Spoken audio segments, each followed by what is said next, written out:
The warning alarms screamed through the corridors of the human colony ship New Hope.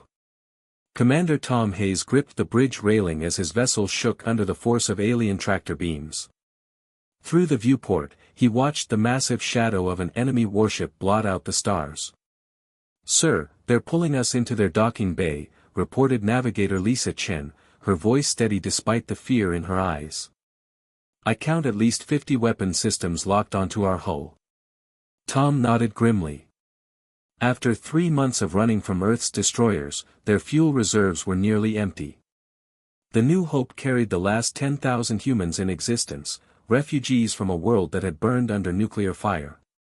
They had nowhere left to run. "Open a communication channel," Tom ordered. The main screen flickered to life, revealing a bridge unlike anything humans had ever seen. Crystalline structures pulsed with blue light throughout the alien ship's command center. At its heart stood a figure that made Tom's breath catch in his throat. Queen Zara of the Vorthak Empire stood nearly 8 feet tall. Her skin seemed to be made of living diamond, reflecting light in brilliant patterns. Forearms extended from her torso, each ending in hands that sparkled like cut gems. Her face was humanoid but elegant beyond human beauty, with large silver eyes that held the weight of centuries. "I am Queen Zara," her voice resonated through the communication system like music made of starlight. "You will surrender your vessel and prepare to be processed." Tom stepped forward. "I am Commander Tom Hayes of the human colony ship New Hope. We request safe passage through your territory. We mean no harm to your empire." The Queen tilted her head, studying him with those ancient eyes. "Humans," she said, as if tasting the word. "We have heard rumors of your species. You are the ones who destroyed their own world, are you not?" "Some of us did," Tom replied honestly. "But others tried to stop it. We represent those who chose peace over war." A smaller alien approached the Queen's side. General Throck was a Vorthak military commander with scarred crystalline armor and eyes that burned like red coals. "My Queen, humans are a violent species. Our intelligence reports show they wage constant warfare among themselves. They should be processed immediately, like all inferior races." Tom felt anger rise in his chest, but he kept his voice calm. "General Throck, was it? You speak of violence, but your empire has conquered dozens of peaceful worlds. How many species have you enslaved in the name of order?" The bridge fell silent. Even Queen Zara seemed surprised by Tom's boldness. In the Vorthak Empire, no one questioned their methods. Conquered species usually begged for mercy or remained silent in terror. "You dare speak to a Vorthak general in such a manner?" General Throck's voice crackled with fury. "My Queen, let me demonstrate proper respect for our empire." "No," Queen Zara raised one hand, stopping her general. Her silver eyes remained fixed on Tom. "This human interests me. Tell me, Commander Hayes, what makes you believe you have the right to question our methods?" Tom thought of the families aboard his ship. Children who had never seen a sunrise because Earth's sky had turned black with nuclear winter. Elderly couples who had lost everything but still helped care for orphan children. Scientists who worked day and night to develop new farming techniques to feed their people. "Because every species deserves the chance to determine their own fate," Tom said. "Your empire may be powerful, but power without justice is just organized cruelty." The Queen's 4 arms moved in what seemed like surprise. Organized cruelty. An interesting phrase. She stepped closer to the communication screen. "You speak of justice as if it were a universal law. Yet your own species nearly destroyed itself. What justice did you show to your own world?" "We failed," Tom admitted. "But that failure taught us something valuable. We learned that survival means more than just staying alive. It means protecting what makes life worth living. Freedom. Hope. The chance to choose between right and wrong." General Throck snorted with contempt. "Philosophy from a species that poisoned their own planet. My Queen, we waste time with this talk. Queen Zara raised another hand for silence. Her silver eyes seemed to study every detail of Tom's face. Your ship will be brought aboard my vessel. You and your people will be housed in Detention Bay 7 while I decide your fate. The communication ended. Tom turned to his crew. Prepare for docking. Tell everyone to stay calm and follow their lead. Within an hour, the New Hope was secured inside the massive Vorthak warship. Tom watched through the airlock as Vorthak soldiers escorted his people through corridors that sparkled like the inside of a geode. The aliens moved with military precision, but Tom noticed they weren't rough with the humans. No one was hurt or separated from their families. Detention Bay 7 was larger than Tom expected. The space could have held 50 ships the size of the New Hope. More importantly, it wasn't empty. Dozens of other species were imprisoned there, each group keeping to their own area of the vast chamber. Tom saw the Kalari, a race of blue-skinned humanoids with large eyes and gentle expressions. Near them, the Threks sat in organized rows. These reptilian beings had been merchants before the Vorthak conquest, known throughout the galaxy for their honest trading practices. In another section, the Yavin clustered together. These small, furry creatures had once been master engineers, building some of the most beautiful cities in known space. All of them looked defeated. Their eyes held no hope, only the dull acceptance of permanent captivity. Commander, Chief Medical Officer Dr. Sarah Park approached Tom's side. Some of these aliens are injured. The Kalari have several sick children, and those reptilian beings have wounds that look infected. Tom nodded. Set up a medical station. Use whatever supplies we have. Sir, should we ask permission first? Tom looked around the detention bay. Vorthak guards stood at the entrances, but they seemed focused on preventing escape rather than monitoring daily activities. Dr. Park, Tom said quietly, sometimes you don't ask permission to do the right thing. You just do it. Within 2 hours, Dr. Park had organized a field hospital using supplies from the New Hope. Tom helped her carry medical equipment while other humans offered their skills. Engineer Robert Kim worked with Yavin technicians to improve lighting in the medical area. Teacher Maria Santos began teaching human children alongside young aliens from other species. The effect was immediate and striking. For the first time in months, Tom saw hope return to alien faces. The Kalari parents wept with gratitude as Dr. Park treated their sick children with medicine that actually worked. The Threks warriors, who had been too proud to show pain, finally accepted help for their infected wounds. Your people are unusual, said Corval, a Kalari elder with deep blue skin and kind eyes. Most species who arrive here think only of their own survival. Tom bandaged a cut on a young Threx's arm while he spoke. We learned something important when we lost our world. Survival isn't about individuals. It's about communities. When we help each other, we all become stronger. Word of the human medical station spread throughout the detention bay. Soon, aliens from every species were bringing their sick and injured to Dr. Park. Tom watched his people work alongside former enemies, former strangers, sharing food and medicine and hope. It was while helping a Yavin engineer repair a heating unit that Tom first noticed they were being watched. A small group of Vorthak soldiers stood near the bay entrance, observing the unusual cooperation between species. They seemed confused by what they were seeing. This is not normal behavior for prisoners, one guard said to another in the Vorthak language. Tom had studied their basic language during the journey, hoping it might help in negotiations. Should we report it to General Throck? Asked the second guard. Report what? That they are taking care of each other. That doesn't seem like a security threat. Tom continued working, but he kept listening to their conversation.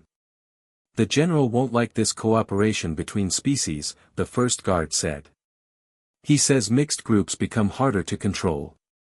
Then perhaps we should keep this to ourselves for now, suggested the second guard. At least until we understand what they're trying to accomplish. That evening, Tom was checking on patients in the medical area when a commotion arose near the main entrance.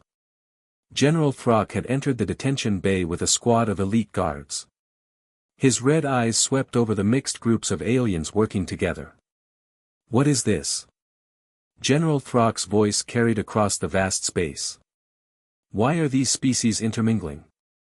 The detention bay fell silent. Tom saw fear return to alien faces as species began to separate back into their original groups. Tom stepped forward. General Throck, we're providing medical care to those who need it. Sickness doesn't recognize species boundaries. You were not given permission to organize activities. General Throck moved closer to Tom. Prisoners follow orders. They do not create their own programs. Children were dying, Tom said simply. We had medicine that could save them. Was I supposed to let them die while waiting for permission to help? General Throck's crystalline face twisted with anger. You were supposed to follow orders like every other conquered species. The Vorthak Empire maintains order through discipline, not through chaos like this. He gestured toward the medical area where humans continued to work alongside aliens from other worlds. This mixing of species creates dangerous ideas. It makes prisoners think they have rights beyond mere survival. Tom looked around the detention bay. He saw the Kalari children who were now healthy because of human medicine. He saw the Threx warriors who could finally heal from wounds they'd carried for months. He saw the Yavin engineers teaching human children how to fix broken equipment. Maybe that's because they do have rights beyond mere survival, Tom said quietly. General Throck stepped very close to Tom, his red eyes blazing. You will order your people to stop these activities immediately. Each species will remain in its assigned area. Any further mixing will result in punishment for all involved. Tom stood his ground. No. The word hung in the air like a challenge. Around the detention bay, hundreds of aliens stopped what they were doing to watch this confrontation between a human commander and a Vorthak general. What did you say? General Throck's voice was dangerous. I said no, Tom repeated. We won't stop helping others just because it makes you uncomfortable to see different species working together. General Throck raised his weapon, a crystalline rod that glowed with energy. Perhaps you need a demonstration of what happens to species who refuse Vorthak authority. That will not be necessary. The voice came from the bay entrance. Queen Zara entered with her own escort, her 4 arms moving in graceful patterns as she walked. Every alien in the detention bay immediately knelt or bowed according to their species' traditions. Tom remained standing. Queen Zara approached the confrontation, her silver eyes taking in every detail of the scene. She saw the medical area where humans and aliens worked side by side. She saw the mixed groups of children learning from each other. She saw the hope in faces that had been empty of emotion for months. General Throck, she said in her musical voice, what seems to be the problem? My queen, these humans have violated detention protocols. They are organizing activities without authorization and encouraging dangerous cooperation between species. I was about to correct this situation. Queen Zara walked through the medical area, observing Dr. Park as she checked on a young Kalari patient. She watched Robert Kim and a Yavin engineer working together to repair environmental systems. She saw Maria Santos teaching a mixed group of children how to read in multiple languages. Dangerous cooperation, the Queen repeated thoughtfully. She turned to Tom. Commander Hayes, explain these activities. Tom gestured toward the medical area. Your Majesty, when we arrived, we found sick and injured prisoners from multiple species. We had medical supplies and knowledge that could help them. We shared what we had. Without seeking permission, General Throck added quickly. That's correct, Tom admitted. But when someone is dying, permission is less important than action. Queen Zara approached a group where a Threx warrior was teaching human children about his people's history while human adults shared stories of Earth. The mixing of cultures and knowledge was unlike anything typically seen in the Vorthak Empire. And this educational exchange, she asked. Children learn faster when they learn together, Tom explained. Our kids have never seen other worlds or other species. Your prisoners have knowledge that could benefit everyone. When people share what they know, everyone becomes smarter and stronger. Stronger, Queen Zara mused. General Throck, in your opinion, does this cooperation make the prisoners stronger or weaker as potential threats to our empire? General Throck hesitated. The question seemed to be a trap, but he couldn't see the spring. Stronger, my queen. United prisoners are more dangerous than isolated ones. I see. Queen Zara continued her walk through the detention bay. She stopped near a group where humans were teaching basic medical techniques to aliens from other species. Commander Hayes, these aliens you are helping. Were they not your enemies before today? No, Your Majesty. They were strangers. Strangers aren't automatically enemies. Yet most species, when imprisoned together, compete for resources. They fight over food, space, medical supplies. They form alliances based on strength to dominate weaker groups. The Queen's silver eyes studied Tom's face. Your people are sharing limited resources with beings you've never met before. Why? Tom thought about how to explain something that seemed obvious to him but clearly puzzled this powerful alien ruler. Because it's the right thing to do, he said finally. When someone needs help and you can provide it, you help. It doesn't matter what species they are or where they come from. Pain is pain. Sickness is sickness. Children are children. Even when helping others means having less for yourself. Especially then, Tom said. That's when helping others means the most. Queen Zara was quiet for a long moment. She watched as Dr. Park finished treating a Yavin child's broken arm while the child's parents offered her some of their food in gratitude. She observed human children playing games with young aliens, laughing together despite not sharing a common language. General Throck, the Queen said suddenly, you indicated this cooperation makes prisoners more dangerous. In what way? United prisoners might attempt escape or rebellion, my Queen. They might coordinate resistance activities. Have you observed any escape attempts or resistance activities? General Throck looked around the detention bay. No, my Queen. But the potential exists. Commander Hayes, Queen Zara turned to Tom, do you intend to attempt escape or organize resistance against my empire? Tom considered his answer carefully. Your Majesty, my only intention is to help my people and any others who need assistance survive with dignity. If that threatens your empire, then perhaps the problem isn't with us. The boldness of his response sent a murmur through the watching crowd. No prisoner had ever spoken so directly to Queen Zara. Even her own subjects rarely challenged her statements. But instead of anger, something like curiosity flickered in the Queen's silver eyes. Survive with dignity, she repeated. What does that mean to you? It means being able to help others when they need help. It means treating everyone with respect regardless of their species or status. It means never losing hope that things can become better than they are. Queen Zara stepped closer to Tom. Her four arms moved in complex patterns that Tom didn't understand, but which seemed to indicate deep thought. In my empire, she said slowly, strength is measured by the ability to dominate others. Order is maintained through the fear of punishment.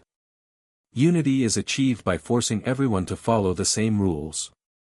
And how's that working out? Tom asked quietly. The question hung in the air like an explosion. Even General Throck stepped back in shock. No one questioned the effectiveness of the Vortak Empire's methods. Queen Zara's expression didn't change, but she studied Tom with new intensity. You question my empire's success. We rule over 1,000 worlds. We maintain peace across hundreds of star systems. You maintain control, Tom corrected gently. But look around this detention bay. Before today, all these species were isolated and hopeless. Now they're working together, helping each other, sharing knowledge and resources. Which group seems more peaceful to you? The ones forced into isolation, or the ones choosing to cooperate? Queen Zara looked around the detention bay again. For the first time, she seemed to really see what Tom was describing. Despite being prisoners, the mixed groups of aliens were animated and engaged. They were solving problems together, caring for each other's children, sharing stories and food and hope. "Your Majesty," General Throck interrupted, "this human's words are dangerous. He seeks to undermine our authority with his talk of cooperation and choice." "Be silent, General," Queen Zara said without taking her eyes off Tom. "Commander Hayes, you suggest that beings who choose to work together are more peaceful than those forced to obey. Yet your own species destroyed itself through warfare. How do you explain this contradiction?" Tom nodded, acknowledging the fair question. "Because we forgot what we were supposed to be working together for. We started fighting over resources instead of sharing them. We chose competition over cooperation. We let fear of differences destroy our appreciation for what we had in common." "And what did you have in common?" "We all wanted to live. We all wanted our children to be safe. We all wanted to build something better than what we inherited." Tom gestured toward the mixed groups around them. "Just like everyone here." Queen Zara walked to the medical area where Dr. Park was training a young Threx in human first aid techniques. The reptilian being was learning eagerly, asking questions and practicing bandaging techniques on a training dummy. "Dr. Park," the Queen said, "why are you teaching medical techniques to other species? This knowledge could give your people advantages in this environment." Dr. Park looked up from her training session. "Your Majesty, medical knowledge is meant to save lives. The more people who know how to help others, the more lives get saved. It's not about advantages. It's about making sure no one dies from something preventable." Queen Zara watched as the young Threx successfully completed a complex bandaging procedure, then showed his technique to a Kalari adult who had been observing the lesson. "Fascinating," she murmured. She moved to where Robert Kim and a group of Yavin engineers were working on improving the detention bay's water purification system. The humans and aliens had combined their different technological approaches to create something more efficient than either species could have built alone.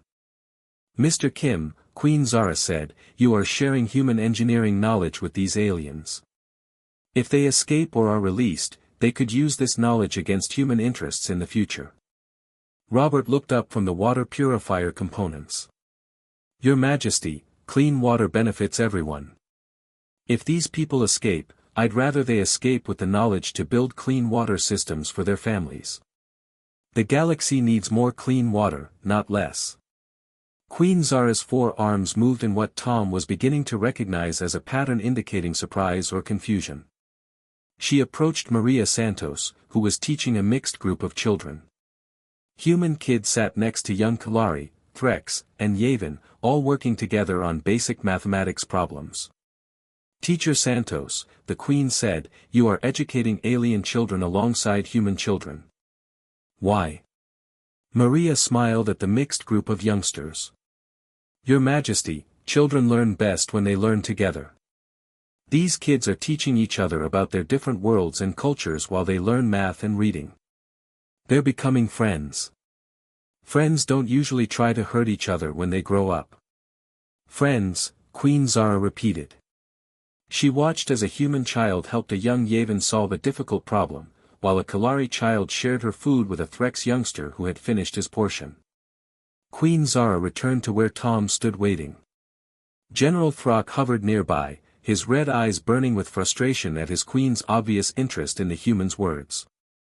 "Commander Hayes," Queen Zara said, "your people's behavior in this detention bay is unlike anything I have observed in my empire. Most conquered species focus entirely on their own survival. You seem to focus on everyone's survival." "Because everyone's survival is connected," Tom replied. "If the Kalari children die from treatable diseases, their parents lose hope. If the Threx warriors can't heal from their wounds, they can't help protect the weaker members of their groups. If the Yavin engineers don't have proper tools, everyone suffers from failing life support systems. And if humans help everyone else, what do humans gain?" Tom thought about the question seriously. "We gain the knowledge that we stayed true to what makes us human. We gain the friendship of people we might never have met otherwise. We gain the satisfaction of leaving things better than we found them. Even if it costs you resources you cannot afford to lose. Your Majesty, Tom said softly, what good are resources if you lose your soul in the process of keeping them? Queen Zara went very still. Her silver eyes seemed to look through Tom into something distant and troubling. For a long moment, the detention bay was silent except for the quiet sounds of cooperation, children learning together, adults sharing knowledge, the soft voices of different species helping each other solve problems. Finally, Queen Zara moved closer to Tom. Her 4 arms reached out, and before Tom fully understood what was happening, she had embraced him. Her crystalline skin was warm against his human flesh, and her voice, when she spoke, carried tones Tom had never heard before. You are mine now, mortal, she said, her words carrying across the detention bay for everyone to hear. Your people intrigue me more than any species I have ever encountered. The effect of her words was immediate and electric. General Throck stepped backward as if he had been struck. Throughout the detention bay, aliens from every species stopped what they were doing to stare in amazement. Even Tom's own people looked shocked. In the Vorthak Empire, when Queen Zara claimed someone as hers, it meant they were under her personal protection. It meant their value to her was beyond question. It meant they had become important in ways that could reshape the balance of power. My queen, General Throck's voice cracked with disbelief, surely you don't mean to. I mean exactly what I said, General. Queen Zara released Tom but remained close to him. This human and his people have shown me something I had not previously understood. What have they shown you, my queen? Queen Zara looked around the detention bay one more time. She saw cooperation where her empire normally created competition. She saw hope where her methods usually produced despair. She saw different species choosing to help each other instead of fighting for dominance. They have shown me, she said slowly, that there might be a different way to build unity. A way based on choice rather than force. A way that makes beings stronger together instead of weaker apart. General Throck's red eyes blazed with alarm. My queen, these are dangerous thoughts. Our empire is built on order and discipline. If we begin to accept these human ideas. If we begin to accept these ideas, Queen Zara interrupted, we might discover that true strength comes not from the ability to dominate others, but from the willingness to lift others up. She turned back to Tom. Commander Hayes, you and your people will remain under my protection while I learn more about these human concepts of cooperation and dignity. I find myself curious about what other lessons your species might teach. As Queen Zara departed with her escort, leaving General Throck to follow reluctantly behind, Tom felt the weight of what had just occurred. Throughout the detention bay, hundreds of aliens looked at him with expressions ranging from hope to amazement to fear. The human refugees had just become something unprecedented in the Vorthak Empire, a protected species whose ideas might challenge everything the Empire stood for. Tom looked around at his people working alongside aliens from dozens of different worlds. Whatever came next, humanity had already accomplished something remarkable. They had proven that even in the darkest circumstances, the choice to help others could light a candle that no empire could extinguish. But Tom also understood that Queen Zara's protection came with enormous responsibility. The entire future of human-alien relations, possibly the fate of the Vorthak Empire itself, might depend on how well humans could demonstrate that cooperation was stronger than conquest. The real test was just beginning. Part 1, 3,500 words Kaleko or interesting Hunachia or third-person style Malekniha or simple basic English Ka. Don't use any violated word. So please avoid any violated content. Don't use ... 3 weeks after Queen Zara's declaration, Tom Hayes walked through the corridors of the massive Vorthak warship as a free man. The Queen had given him access to most areas of her vessel, along with a small escort of guards who seemed more curious about humans than hostile. The changes in Detention Bay 7 had been remarkable. What started as a medical station had grown into something resembling a small city. Different species worked together on engineering projects, shared meals in mixed groups, and had even begun developing a common language that combined elements from all their cultures. Tom found Queen Zara in her private study, surrounded by floating holographic displays showing reports from across her empire. Her 4 crystalline arms moved gracefully as she manipulated data streams and communication feeds. "Commander Hayes," she said without turning around, "your timing is excellent. I have been reviewing reports from my provincial governors." Tom approached the displays. The reports showed unrest on dozens of worlds throughout the Vorthak Empire. "What kind of unrest, Your Majesty?" "The interesting kind," Queen Zara replied, finally facing him. "It seems word has spread about the cooperation experiment in Detention Bay 7.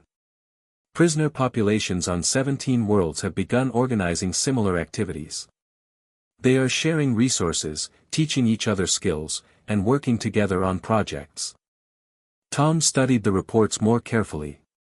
On Kepler 442, Kalari prisoners had taught agricultural techniques to capture threats, resulting in food production that exceeded requirements.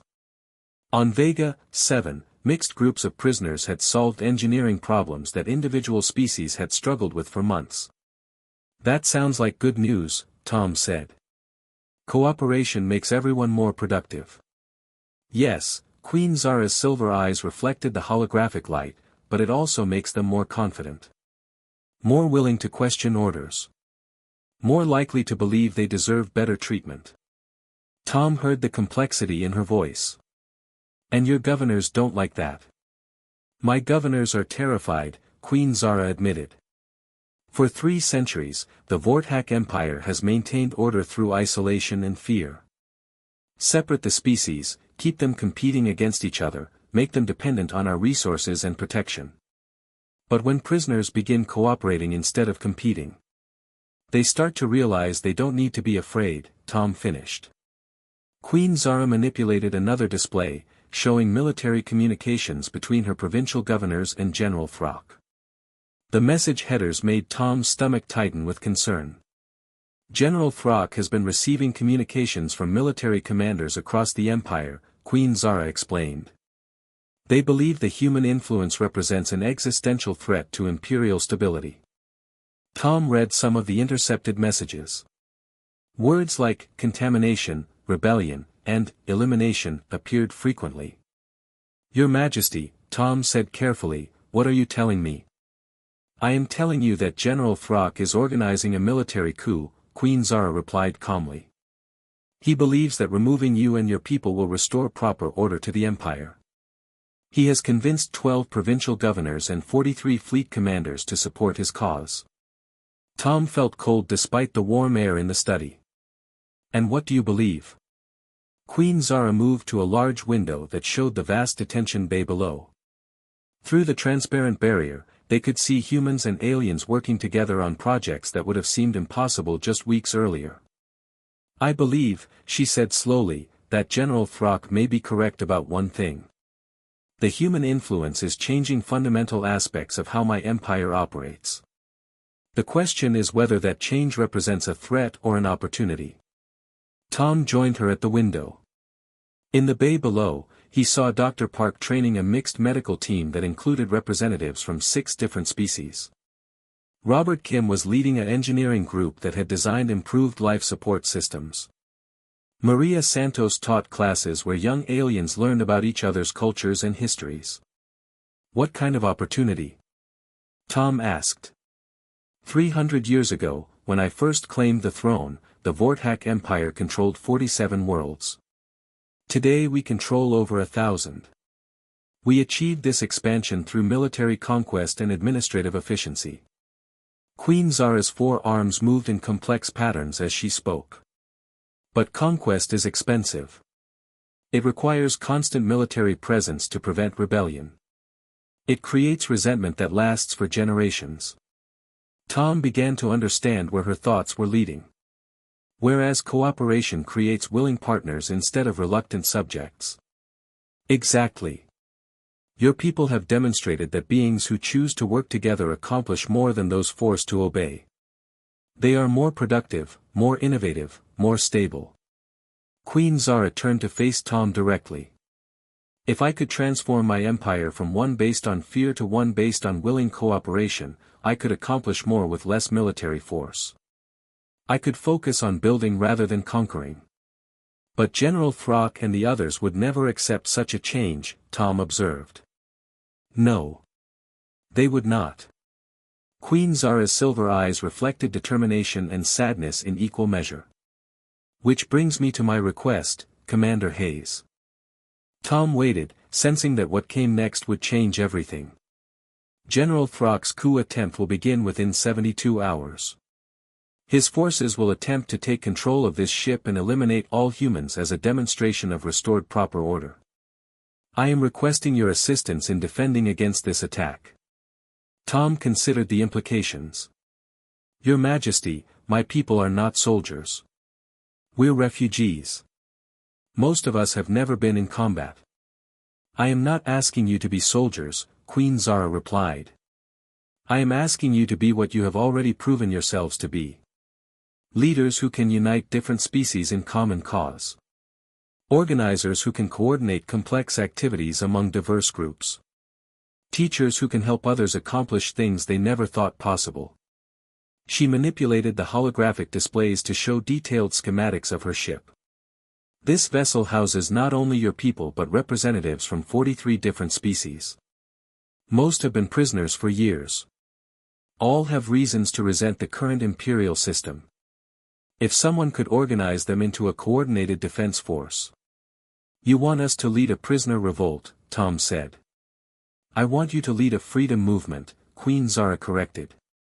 There is a difference.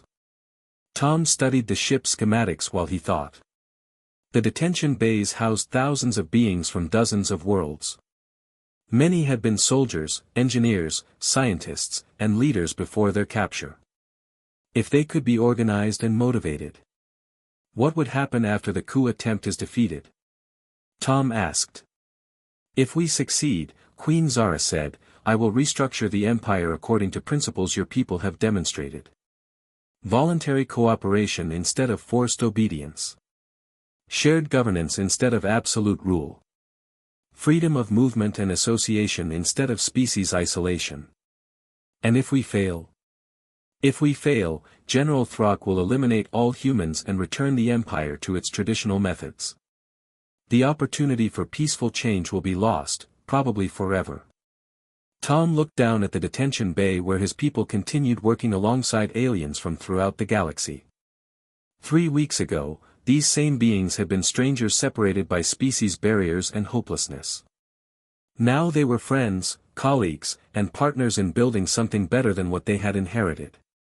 Your Majesty, Tom said finally, if we do this, we'll need complete access to all detention bays and prisoner populations.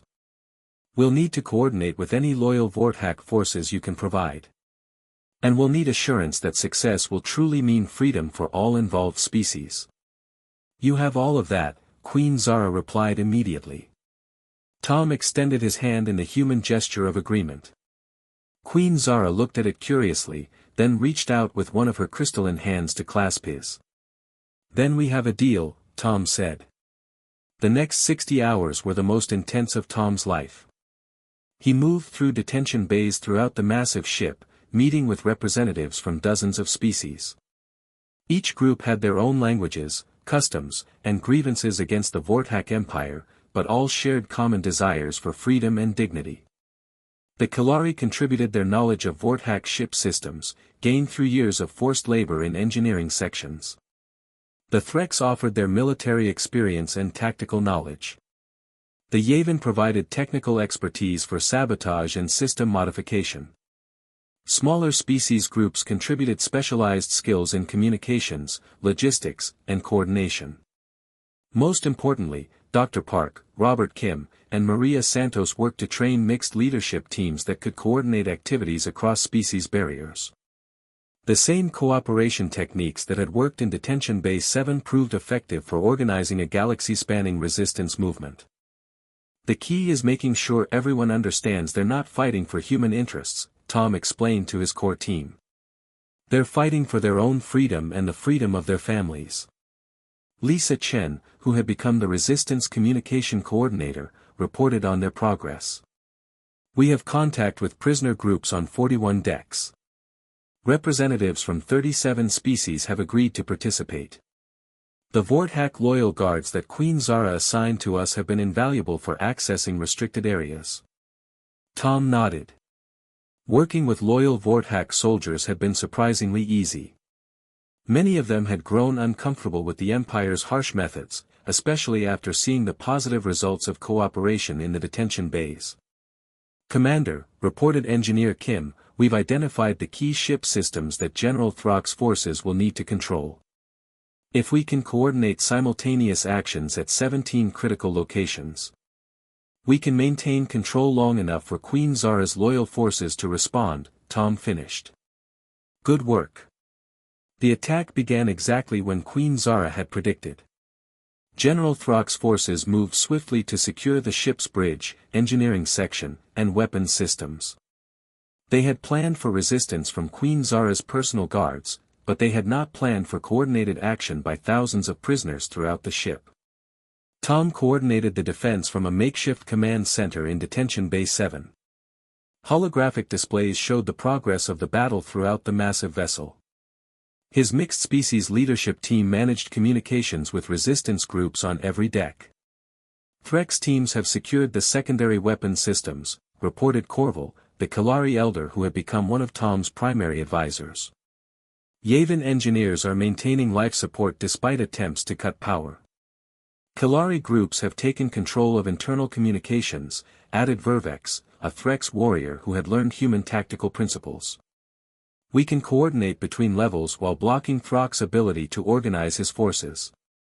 The battle was unlike anything the Vorthak Empire had ever seen. Instead of traditional military formations fighting for control of key positions, thousands of individuals worked together in small teams to accomplish hundreds of small objectives that added up to strategic victory.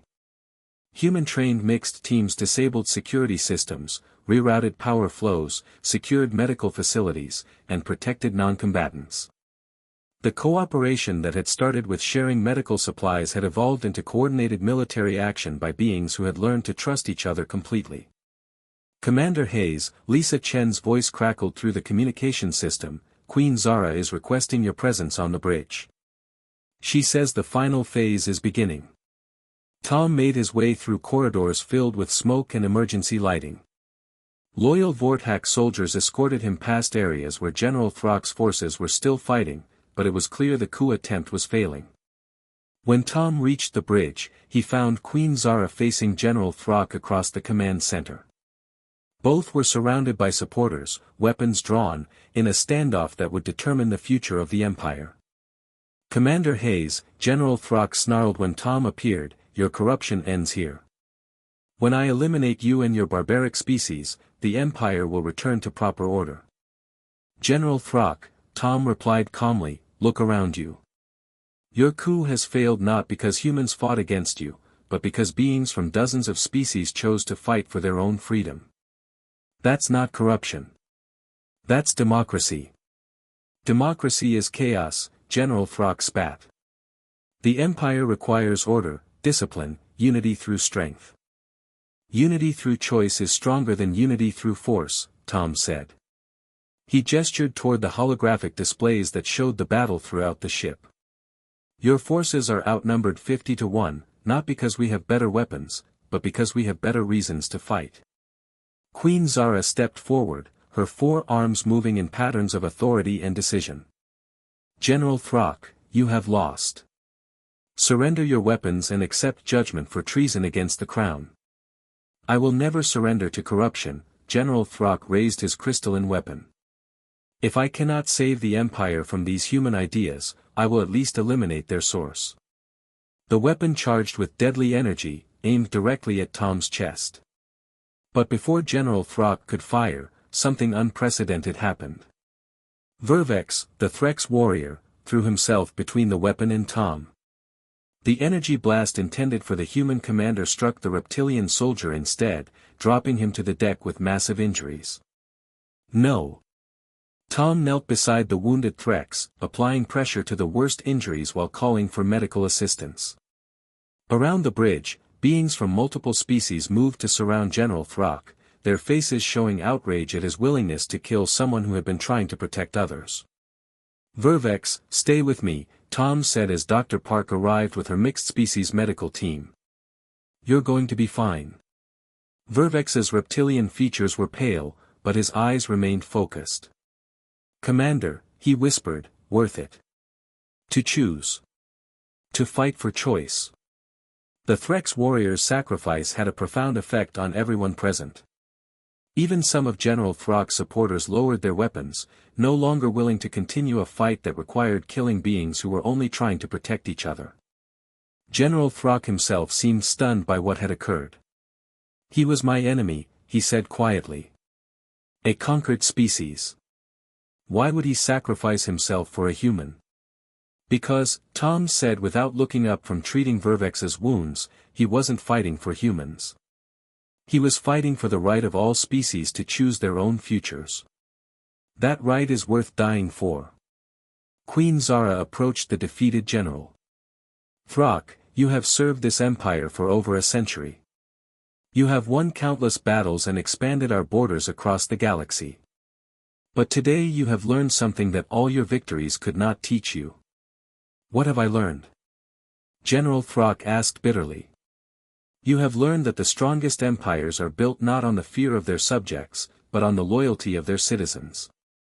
Queen Zara turned to address the entire bridge crew, but her words were broadcast throughout the ship to every deck in Detention Bay. "Today marks the beginning of a new era for our empire," she announced. "We will no longer maintain order through conquest and fear. We will build unity through cooperation and choice. Every species within our borders will have the opportunity to participate in governance and share in prosperity." She approached Tom, who was still monitoring Vervex's medical treatment. "Commander Hayes, you and your people have given my empire something more valuable than any military victory. You have given us a vision of what we could become if we choose cooperation over conquest." Tom looked up from the injured Threx warrior. "Your Majesty, we didn't give you that vision. It was already inside your empire. We just helped you see it." "Perhaps," Queen Zara smiled, an expression that transformed her crystalline features with warmth. "But seeing clearly requires the right perspective." Over the following weeks, the transformation of the Vorthak Empire began in earnest. The detention bays were converted into residential areas where different species could live together by choice rather than force. Mixed governance councils were established on every world, giving local populations real voice in their own administration. Most remarkably, the cooperative principles that humans had demonstrated spread throughout the empire without requiring enforcement. When beings were given the choice to work together or remain isolated, most chose cooperation. When species were offered the opportunity to share knowledge and resources, most chose sharing. When individuals were given the chance to help others or focus only on themselves, most chose helping. Tom found himself appointed as the first human ambassador to the Vorthak Empire, working directly with Queen Zara to implement reforms. But more importantly, he watched as the friendships and partnerships formed in Detention Bay 7 expanded into galactic networks of cooperation and mutual support. 6 months after the coup attempt, Tom stood in what had once been Detention Bay 7 but was now called Unity Hall. The vast space hosted a celebration marking the first multi-species election in Vorthak history. Representatives from over 100 worlds had gathered to choose the new Imperial Council. Queen Zara approached him during the celebration. Her 4 arms moved in patterns of satisfaction and gratitude. "Commander Hayes," she said, "I have been reflecting on something I said to you when we first met in this bay." "What's that, Your Majesty?" "I told you that you were mine. That your people belonged to me." Queen Zara looked around Unity Hall, where humans danced alongside Kalari, Threx children played games with Yavin youngsters, and beings from dozens of species shared food and stories and laughter. "Yes," Tom remembered. "You said we intrigued you." "I was wrong," Queen Zara said softly. "I claimed that you were mine, mortal, but I see now the truth of our relationship." Tom waited, curious about what she would say. Queen Zara's silver eyes reflected the lights of the celebration around them. Through your people's example, through your demonstration of what beings can accomplish when they choose to trust each other instead of fear each other, through your willingness to help others even when it costs you resources you cannot afford to lose. She paused, then continued with quiet certainty. Through all of this, I have learned that I belong to you. Your Majesty. I belong to the vision your people showed me, Queen Zara explained.